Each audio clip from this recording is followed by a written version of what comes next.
Yaşlık yıllarımda söyüptüm onu, bir kadar gülmüşeme bir vefalıydım.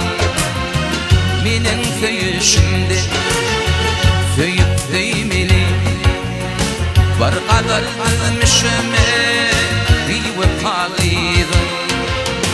Menin söyüşümde söyüp düymeli, bir kadar gülmüşeme bir vefalıydım.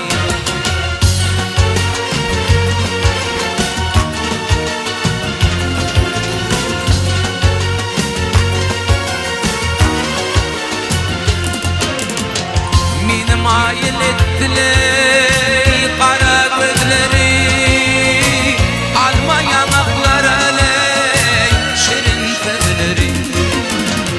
Dinlemedim onu ürve kıyılara, bir kadar bilmişime bir vefalıydım.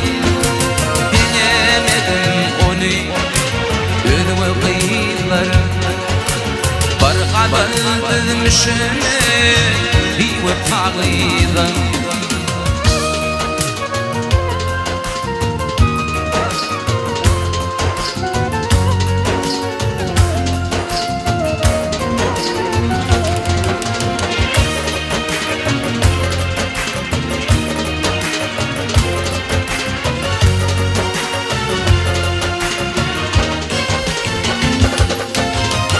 Kulluğa gidemde bir vada, gidenimden sonra ley kalmadı yada.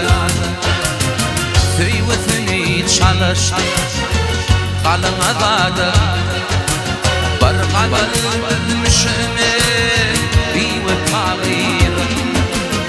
Söyvesini çalıştı kalın adada, bir kadar bilmişime bir vefalıydım.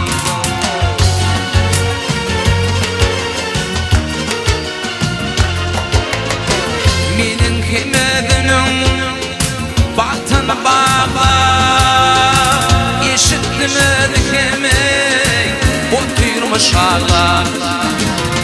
Aşık adayım sana şiirin dağda, bir kadar bilmişime bir vefalıydım. Aşık oldum sana yüreğin dağda, bir kadar bilmişime bir vefalıydım. Bir kadar bilmişime bir vefalıydım.